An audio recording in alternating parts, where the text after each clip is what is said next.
Baruch atah Adonai Eloheinu melech haolam asher hakim Hainu livracha.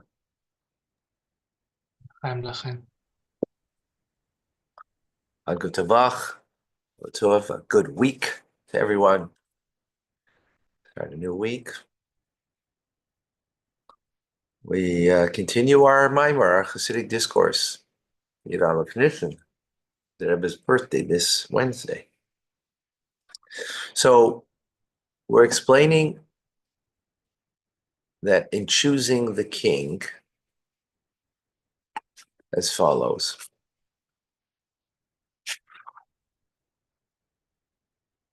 This is the main point. We went through a back and forth discussion on the issue. And the choice in choosing God, or in the metaphor, the king, is as follows. Human nature is that our intelligence chooses that which is good for us. So therefore, humanity will choose in life that which is good for them. Now, they may make a mistake in thinking what's good for them, right? We all can make that foolish mistake. But the nature of intelligence, this is the point over here, right? If you believe in your mind, or you know in your mind that this is good for me, you're not going to give up on that. You want it. You're going to seek it. So humanity will seek out the ministers because their intelligence will tell them that that's more beneficial. They have more benefit from the ministers of the king than the king himself. Right? Remember that this is a metaphor. Right? Is that the case all the time? No. I see we have people here, but I don't. Oh, okay. Now I see. Someone wrote. Okay. Thank you. Liba in. Thank you. So that's the nature of intelligence.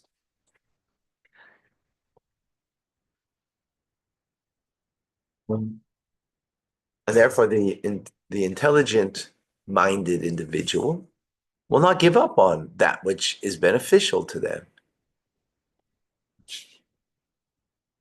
Right. Now, the Jewish people, they have a recognition of that benefit, but they're ready to give it up of that benefit to choose godliness. That's not rational. Why would you do it? Because our soul so declares. Our soul makes that choice. Chelek havaya, as the verse says. We choose godliness beyond our rationale. What's it called again? I'm sorry. Hmm? You use the term godliness beyond Rationale. but what term you use in Hebrew? Seichel. Right? Okay. Beyond seichel. Right? Hmm. So someone's here? With someone who came in with Tall guy. He comes relatively regularly. He's revolving. I don't know his name. I'll put him to something. Oh, okay. Alex. Yeah. Yeah. He was here Shabbos. Right. Good. Okay. Now, so this choice is not because of the virtue or the goodness that there is in godliness. That's a key point over here. All right. Because is there a virtue and a value of choosing the king over the ministers? Of course there is. We've explained that. But that's not why the choice is being made. Mhm. That's the key over here. The choice is being made because our soul wants that connection, period. Why? Just because. Not because of the benefit. Now, after that choice that the soul is making, in other words, it's a deeper part. I'm not making it because of the value, the rationality. Again, rationality by definition means that you are doing it for benefit, cost benefit. Mhm. You'll make that assessment and right. So humanity will make that assessment and they choose the minister.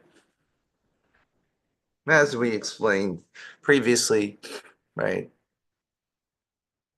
Choosing the king comes with strings attached. You've got to nullify yourself. You've got to, got to serve rather than being served.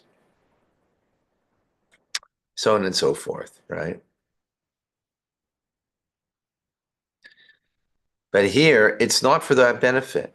Now, that doesn't mean that when we say beyond rationale, that it remains beyond rationale. That's the key. It then affects our rationality. That also our intelligence recognizes that since godliness is the truth and it is eternal, meaning it's not the king that isn't exchangeable, as we've learned, right? As the Measure says. Therefore, I have to give up on my personal on any personal desire or choice More. and choose godliness. Huh? More.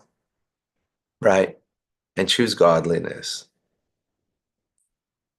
So this is the key then. The choice begins beyond rationale. The nature of the soul, the nature of the Jewish soul is to choose God, not because there's a benefit, but just because. Just because. That's the nature of the soul. We learn in Tanya this idea in chapters 18 and 19, and actually throughout to the end of 25, constantly bringing out that idea, the hidden love of the soul. That's why. Now, it doesn't remain there, something that's transcending logic and rationality, then it's brought into rationality. Which, by the way, this is a very important foundation. Thou shalt not murder. So why don't you murder? Oh, because it rationally, and emotionally, you are opposed to it. Well, that's the problem. And that's why we ended up with Nazis. That's why we end up with Hamas, because it's not based on God. It's based on me. It's based on me, my rationale, my feelings. No, thou shalt not murder because God said so. Now we can bring it into our intelligence and to understand it also intellectually, based on God's truth. But if it's based on rationality, so then, yeah, murder, of course. You can't murder an Aryan. You can't, you can't murder a fellow Islamist who believes exactly the way I believe. But if they're going to protest, you know, against us, well, even a Muslim you can murder, right? Why? Because it's all based on rationale. It's got nothing to do with soul, has nothing to do with something that transcends, that you give yourself over to.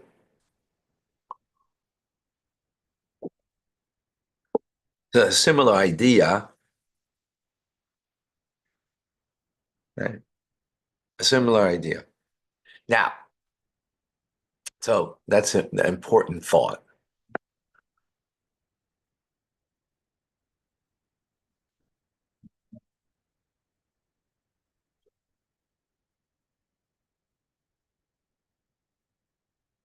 I'm sorry, the will of God is not rational. Doesn't need to be rational. Rational is something that God created.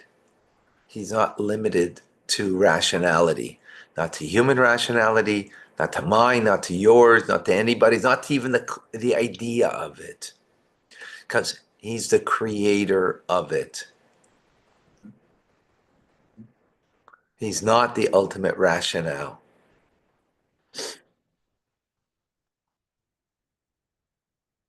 Yeah, I know it's not rational. Actually, it's very rational when you think about it, right? That God is the creator of the human mind. And the human mind is where rationality, right, exists. God is a creator of a world. That actually, when you look at the world, there's rationality to it, right? There's rationality, exactly. Just you look at a building and you can see, wow, a really good architect, a really good engineer over here. I see the rationality. That's true. But the human engineer and architect that's the way they are created. So therefore, that's the way they will be. God created rationality, so he doesn't need to be limited by the rationality that he created, right? He transcends it. But as we're saying over here, and that's the key, it's not excluding rationality. It's not, um, it's not, take a seat, take a seat. It's not excluding it. It's not the foundation of creation or the foundation of us. That's the difference. So once we touch the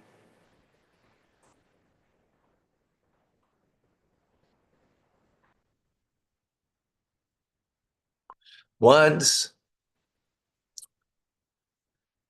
so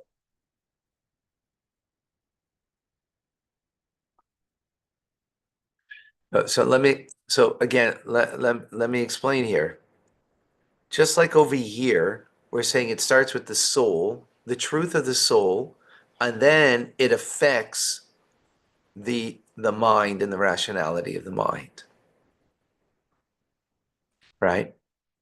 So it's the other way around. It's not that you start with rationality, you start with absolute truth that's beyond rationality.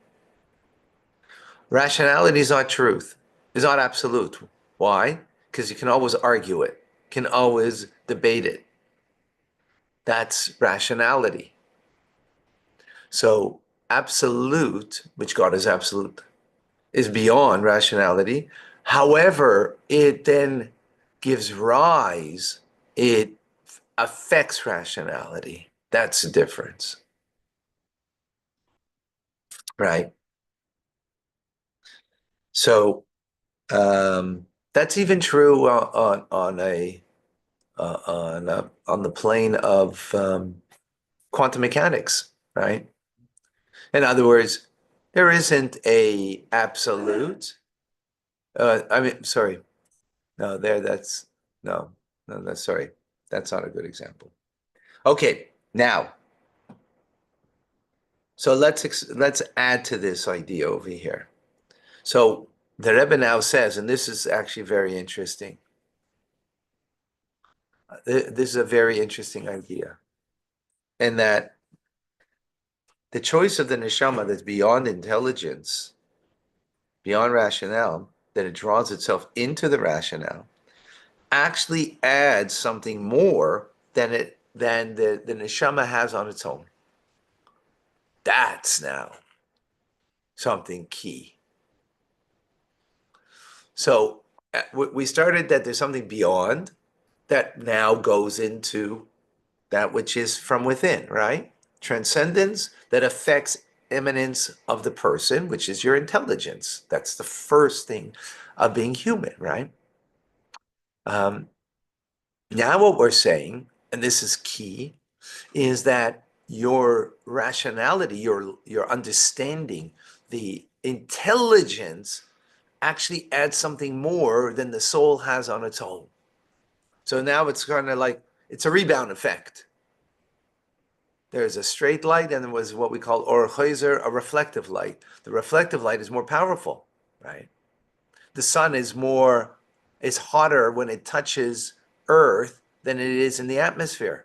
But it's closer to the sun, it should be hotter there. No, because of the reflection on Earth. So therefore, the rebound effect, right? Therefore, it's hotter, the sun on Earth, than it is in the atmosphere above it, right? So that's that's my metaphor. Right? I didn't say that here, but a metaphor. So here, the rebound effect, meaning what's greater than your intelligence? Your soul is not defined by intelligence. Intelligence emerges from the soul, but not defined by it. The soul is beyond that, right?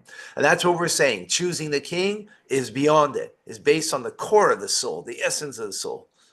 That you want that essential bond and connection with God, with the king. And now you bring it in and let it filter into your intelligence to understand rationally why that's better, right? Because the king is eternal. He doesn't lose his position, God. While the ministers are interchangeable, right? As in belief in not an absolute God is that, yeah, one day I believe in the God of money, and the next day I believe in the God of fame, and the next day I believe in the God of no pain, right? They're all interchangeable, those gods that you believe in. So now we're bringing it into our intelligence, and through that, the reflection back, so to speak, is more powerful than what it started with, is your desire just to connect to God and to choose God, because the soul, that's its natural habitat, natural desire, not because of it's better, but that's reality. That's reality of the soul. Now, well, how are we going to understand what does this mean that with intelligence? Going to be a beautiful understanding that will continue in tomorrow's class. This is a nail biter. Yeah. So we'll see you. We'll see you by Chumash and Rashi shortly. Okay, after services, right at 9, around 9.